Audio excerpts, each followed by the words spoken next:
ఇది తీసుకున్నా బాగుంటుంది చూడు. అంటే అట్లా కొడితే బాగుందని తెలిసిపోతుందా? నాకు తెలుసా లేవయ్యా. ఏం గ్యారంటీ? ఇది తీసుకొని పోయి తిను, బాగాలేకపోతే ఎన్నికి తీసుకొని రా, వేరే కాయ ఇస్తా. ఇది నా గ్యారెంటీ. ఓకే ఓకే అట్లయితే తీసుకోవా.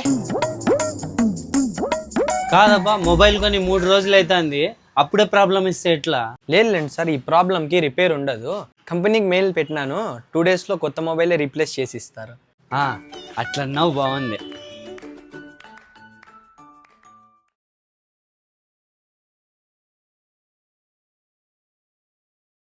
రే మామ, నేను హాస్పిటల్లో ఉన్నా, తర్వాత మాట్లాడతా. ఏమైందిరా? ఇప్పుడే చెప్పు. హాస్పిటల్లో ఫోన్లో మాట్లాడితే ఎవరన్నా కొడతారా? కొద్దినా కొడక. అట్లా కాదు భయ్, ఇక్కడ సిచ్యువేషన్ బాగాలేదు, నేను తర్వాత మాట్లాడతాను అన్నాను కదా. అవునా, సరే సర్లే. ఏమైందరా? ఇంటికి పెయింటర్ వచ్చిండరా పెయింట్ వేసేకి. సడన్గా చెస్ట్ పెయిన్ అంటే హాస్పిటల్ తీసుకొని పోతే హార్ట్ అటాక్ వచ్చింది, అప్పటికే చనిపోయినాడని చెప్పి డాక్టర్లు చెప్పినారా. పాపం మా అప్పకి చిన్న పిల్లోళ్ళు ఉన్నారా, వాళ్ళ ఫ్యామిలీ గురించి తలుచుకుంటా అంటే చాలా బాధగా ఉంది. అయ్యో పాపం కదరా. వస్తువులకి గ్యారెంటీ ఉన్నట్టు మనుషులు కూడా గ్యారెంటీ ఉంటే బాగుంటుంది మామ. ఉంది, ఏంటికి లేదు? ఊరికే ఉండు బాయ్, మనుషులకి యాడ్ ఉంటుందిలే. ఊనువే, మనం టర్మ్ ఇన్సూరెన్స్ తీసుకుంటే మనకేమన్నా జరిగితే మన ఫ్యామిలీకి గ్యారంటీ ఇచ్చినట్లే. అవునా, ఇదేందో బాగుంది కదలే.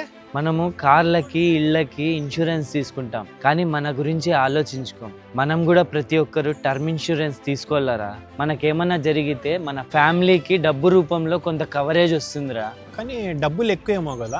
అంతేం లేదురా, మంత్కి 400 నుంచి 500 వరకు కడితే చాలు, కోట్లలో కవరేజ్ వస్తుంది. ఇప్పుడు జిఎస్టీ కూడా తీసేసినారా, దానివల్ల కవరేజ్ కూడా డబుల్ అయింది. మళ్ళీ ఇది కావాలంటే ఎట్లా?